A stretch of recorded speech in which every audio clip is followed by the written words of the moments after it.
Let me talk about how to do leadership on a positive side of the house, if you will, and let me just say that from my perspective, if I could have that first picture on the screens here, troops, thank you very much.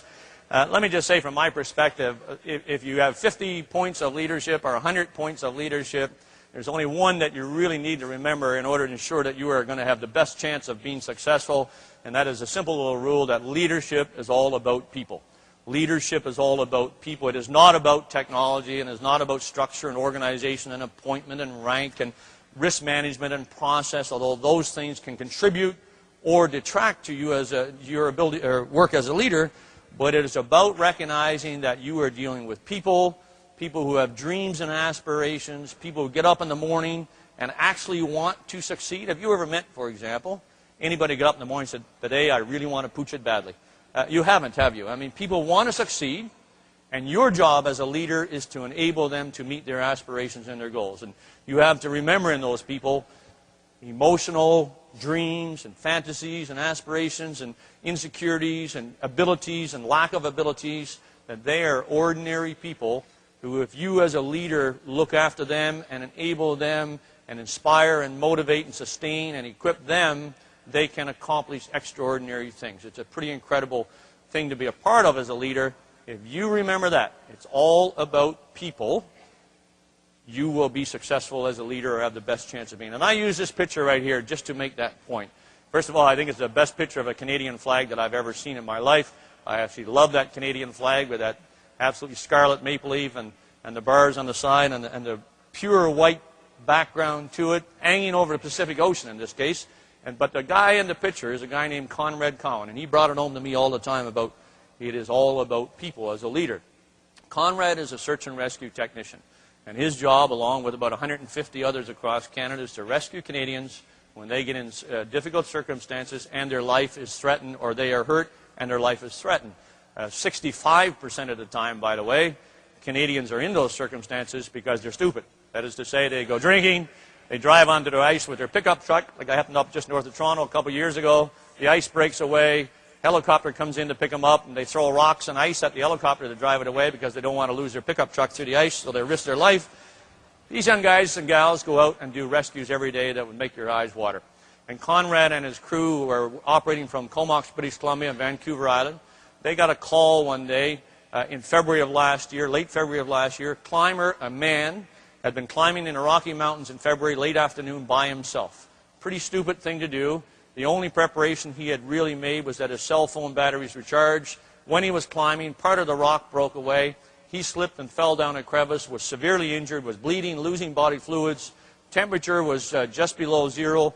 Night was coming on, and he managed to reach somebody on his cell phone. The call went out, and Conrad and his crew were alerted and launched out of Comox. They were flying in the Cormorant helicopter. That's our search and rescue helicopter, enormous aircraft, about the size of a Greyhound bus with a rotor on top is really what it is. And so they flew in. By now it's dark. It's minus 12. They flew into the Rocky Mountains, found the crevice. 700 meters down was how deep it was. They weren't sure where the guy was. The air crew parked that aircraft about 50 feet off the cliff face in winds that were 20 knots from the side. So you can imagine the skill it took to do that. And Conrad got out on the ice in the darkness, in that minus 12 temperature, and went down more than 300 feet. The ice like he's on right here. Down more than 300 feet so far that the crew and the helicopter lost sight of him, and the communications on their walkie-talkies were intermittent. The commander was just about to abort the mission. After all, no sense in getting 6 people killed to not save one. When Conrad spotted the guy on a ledge, started a swinging motion with the hoist, got himself to the ledge, grabbed the guy, snapped him to his harness, and brought him back up to the aircraft, and without question, saved his life. A pretty incredible feat. I had the chance to meet Conrad many times. He had been at Rideau Hall and decorated by Her Excellency, the Governor General of Canada for courage several times already for missions. So when I met him, I was talking to him about this mission. I said, Conrad, when you were down there at 300 feet below the aircraft, it's minus 12, it's absolutely dark, very difficult to talk to the people in the aircraft. They can't see you. This is high-risk, dangerous business. I said, what were you thinking about?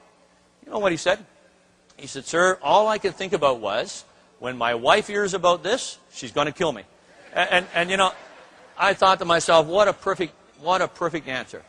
This was a man who was no superhero. He was an ordinary Canadian. because of the leadership he had, the support he had, the preparation he had, because of his dedication and commitment to a mission, he was going to be successful and accomplish extraordinary things. Leadership is all about people. I think one of the great tools of a leader is perpetual optimism. Perpetual optimism, as we would call it in the military, is a force multiplier. It's a combat multiplier.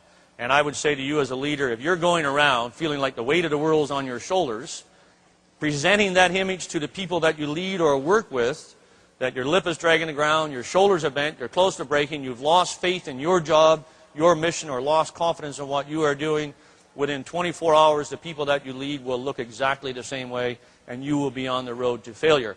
And I say that because at times here in Canada, we have a tendency to find the most pessimistic view of life when we should be able to find the exact opposite.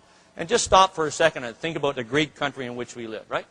We live in a country where you don't have to worry about things like this. Anybody recognize those plants? Occasionally somebody will, and then they'll refuse to put their hand up because they're afraid of what it'll say about them. Those are marijuana plants, a marijuana forest in southern Afghanistan, and because of the chaos in that country, these things flourish. They contaminate everything they touch, whether it's corruption of police, government officials, feed money to the terrorist groups, contaminate the pipelines through which they're exported, etc. But they also had two characteristics which affected what we did dramatically. Number one was the plant retains energy. That means it stays very warm. Number two, the plant retains water until you harvest it, until you cut it off, and that means it's difficult to burn. So we tried, for example, if a Taliban fighter popped out of a vineyard and tried to shoot at us, we could track that individual even though he went back through the plants. We could track him because his body is warmer than the plants, and our thermal sights and our weapon systems could track him. Not so in a marijuana forest. They could pop out of that, take a shot at us, pop back in, and because the plant is so warm, we could not track that individual. Secondly, we tried to burn the plants because we wanted to clear them, wanted to clear fields of observation or fields of fire when we established ourselves in new locations, and we had great difficulty because the plant retains water. So we tried it with white phosphorus artillery shells, did not work, and we tried it with diesel fuel, and all we did was catch some of the plants right on the front edge of this forest on fire because they were broken and had already started to dry out. We forgot. We had a section of 10 soldiers that was downwind.